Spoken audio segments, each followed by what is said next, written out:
Sí, muy buenas noches. Mi nombre es Pedro Luis Santos.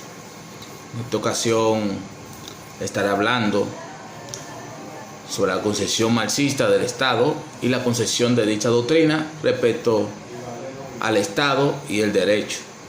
Saben que soy estudiante de Derecho en la Universidad Abierta para Adultos, UAPA.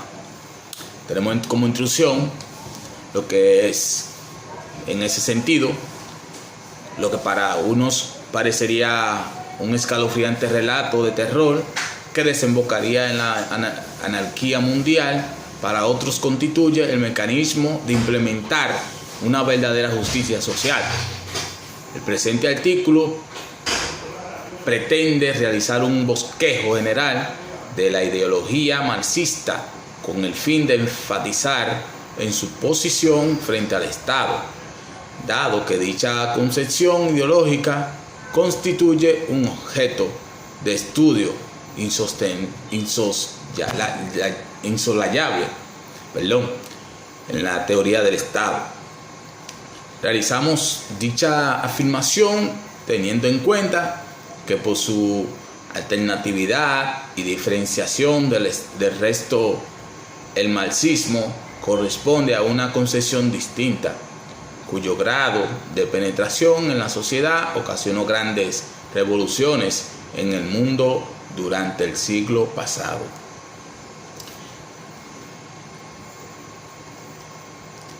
En el desarrollo tenemos que la concepción marxista del Estado es fruto de una forma determinada de entender las relaciones de poder.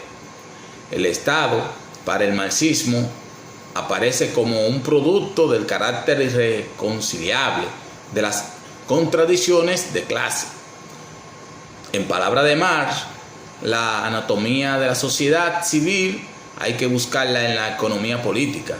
Señalan que por regla general pertenece a la clase más poderosa, la clase económicamente dominante. También explica el marxismo que, si bien es cierto la lucha de clase ha sido la ley de la historia, no debe serlo siempre, y en la nueva sociedad ella será abolida, no por la simple voluntad de las masas, sino por el advenimiento de nuevas condiciones económicas, en que la existencia de cualquier clase denominante será un anacronismo. ¿Entienden? Entonces, en efecto, sostiene Marx que al llegar a cierto nivel de su desarrollo, las fuerzas de producción materiales entran en contradicción con las relaciones de producción vigentes o, según su expresión jurídica, con las relaciones de propiedad en las cuales se han movido hasta ese punto. En ese momento sobreviene una revolución. La base de toda revolución hay que buscarla, por lo tanto, en una contradicción entre las formas de producción nuevas y las relaciones de producción que aún se mantienen, y concebida de este modo, la revolución es el movimiento dialéctico de toda historia. Entonces, de forma de desarrollo de las fuerzas productivas, que eran estas relaciones sociales, esas son las relaciones, son relaciones sociales o relaciones de producción o relación de propiedad, se transforman en obstáculos para el desarrollo de fuerzas productivas. Cuando se presenta una situación semejante, empieza una época de revolución social. Toda revolución es para Marx una revolución social, incluso las revoluciones llamadas políticas. No hay que imaginarse que una revolución sea ante todo política o ideológica, filosófica o religiosa. ¿Copié? Entonces también sostiene Marx, según Marx, toda revolución extrañan transformaciones revolucionarias de los elementos superestructurales de la sociedad. Por lo tanto, con la modificación de la base económica, la enorme superestructura entera se derrumba más o menos rápidamente. Claro, puede derrumbar más rápido. De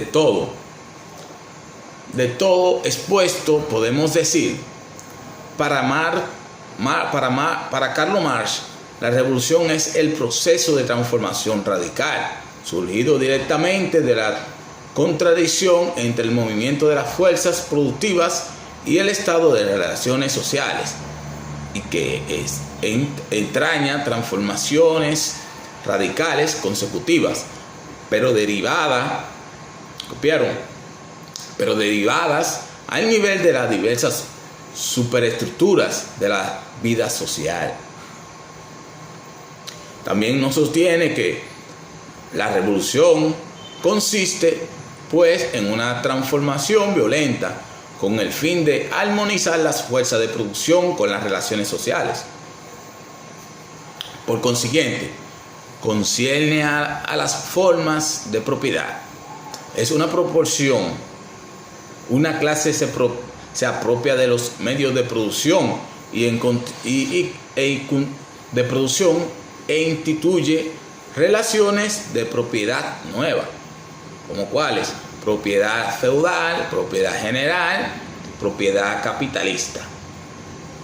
Esta última ha conocido formas sucesivas antes de llegar a ser lo que es en el capitalismo plenamente desarrollado.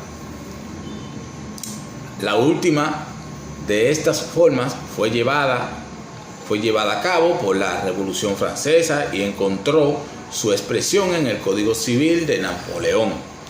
Pero no obstante, todas estas revoluciones son consideradas por Marx limitadas a la vez. En efecto, determinados individuos cuya manifestación de sí estaba limitada por un instrumento de producción limitado a la vez, por relación limitada también, las cuales se apropiaban de ese instrumento de producción limitado y no llegaban a ser modo más que a una nueva limitación. Su instrumento pasado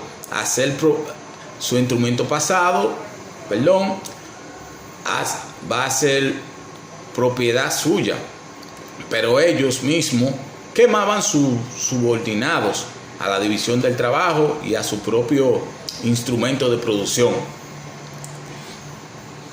Y no obstante, la propiedad privada surgida de la revolución quedaba encerrada en los límites del uso posible de esa nueva propiedad, como son el hombre que había pasado a ser poseedor de los nuevos medios de producción, como máquina y fábrica, se había vuelto indudablemente más grande, pero no había pasado a ser un hombre universal. Correlativamente, esta propia apropiación tenía por consecuencia la sumisión de un número mayor de individuos al dominio del instrumento de producción. En todas las apropiaciones anteriores, una masa de individuos quedaba subordinada a un único instrumento de producción. En otro término, todas las producciones anteriores han sido revoluciones parciales o revolucionarias políticas. En conclusión, en ese escenario, resaltar que no se pretende la realización de un extenso tratado sobre la filosofía marxista, dado el objeto del mismo. Lo requerido con este trabajo es la elaboración de un breve esquema cuya lectura nos lleve a la comprensión de los factores que originaron y pensamiento marxista, en especial sus planteamientos frente al Estado, así como el contexto histórico durante el cual se dio su desarrollo, así como la esencia misma de la estructura ideológica de la filosofía marxista y finalmente sus planeamientos frente al Estado. Gracias, feliz noche.